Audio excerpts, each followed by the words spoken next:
Hello, good people. It's Soccer City TV here. I'm so excited for this episode.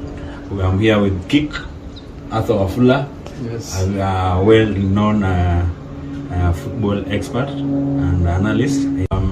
I'm so excited to be here with him. He's going to give us his insights over some of the matches that happened over the weekend, especially the English Premier League.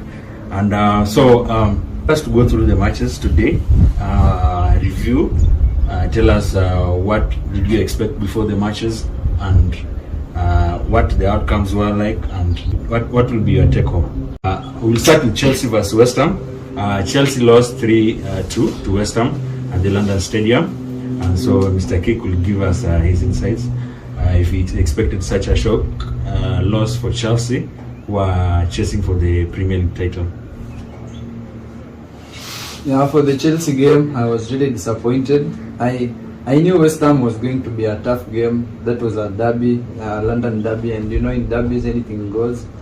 But I didn't expect Chelsea to lose, and to lose in that manner, where they're just giving away goals through small mistakes, and this has been the norm for the past few games, ranging from the Watford game, United game, and it happened again. So this one was very shocking, and even from the coach himself, he was very, very disappointed about how the game went. And I know Chelsea has a few injuries to some key players. You know, we have Chile out, we have Ngolo and Jorginho playing with an injured hip.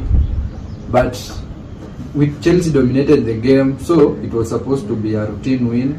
But they capitulated in the second half, giving away very easy chances. From the first, in fact, not even the first two goals, but basically all the goals were very simple goals that could have been defended better. But I'm glad the injured players, Kovacic is coming back, and Kai Havertz is coming back. So I expect an improvement in the performance. Although one thing also about the game is Lukaku. I think the injury to Havertz was also key for Chelsea losing the match, because not only is Lukaku not match fit, but up to now I don't think he's adapted to the way Chelsea play as a team. How he plays with the other players around him, and this one is affecting Chelsea whenever he's on the field. And you can see the first half it was better controlled with Kai up front, but when Lukaku came in, then also in the up front we really didn't look like we are going to score, but at the end of it all, it is the simple errors that gave Chelsea away.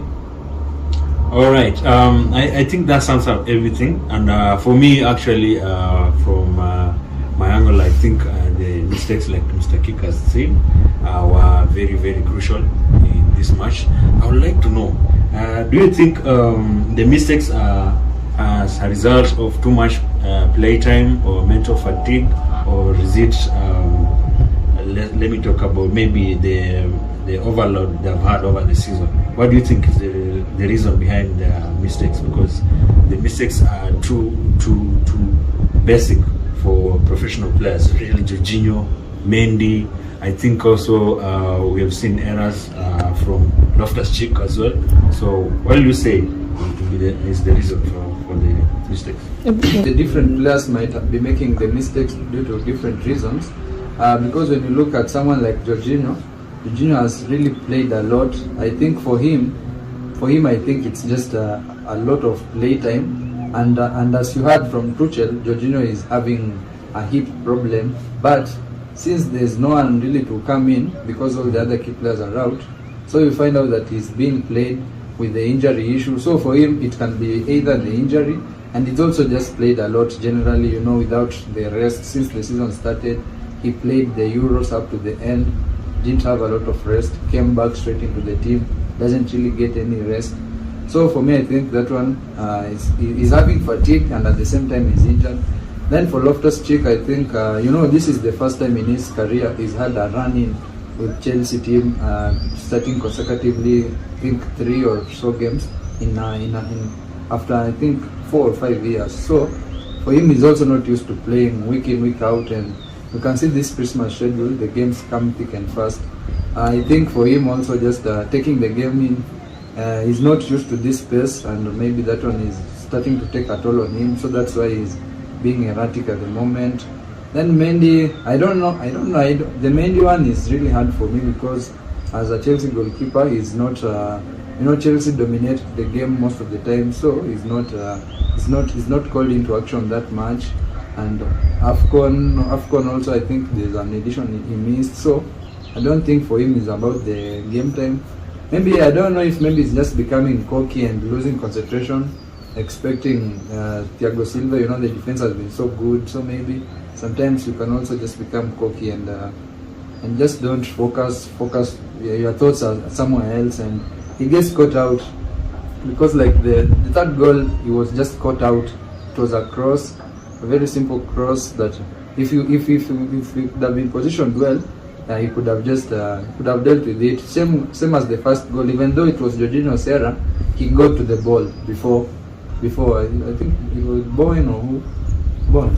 Yeah, he got to the ball before Bowen, but instead of just he could have cleared the ball, given out a simple corner, but he tries to nutmeg the player and ends up losing out the challenge.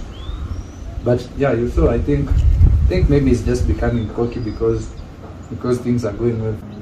All right. I think that sums up the match. I think let me not forget the fact that I think Chelsea, having lost Chilwell, I think that's something we talked about before.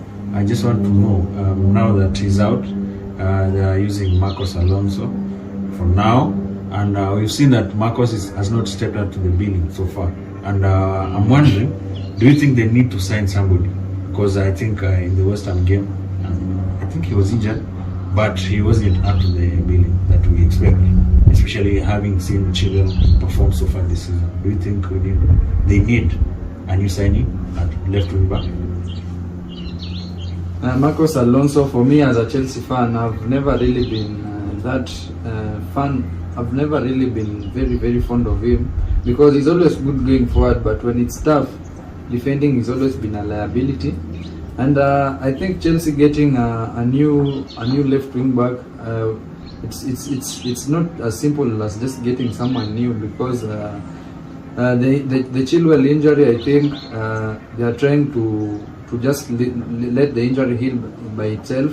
That's around 6 weeks, I think, from the way he got injured up to January during the transfer window. So if that happens and it just heals, then it means he'll be back even before February. So if that's the case, then I don't think it will be necessary to get a new player for their position because if he's going to be back in January, then I think by February, then he'll be okay to pick up from where he left. And so between this period, I think maybe we can use the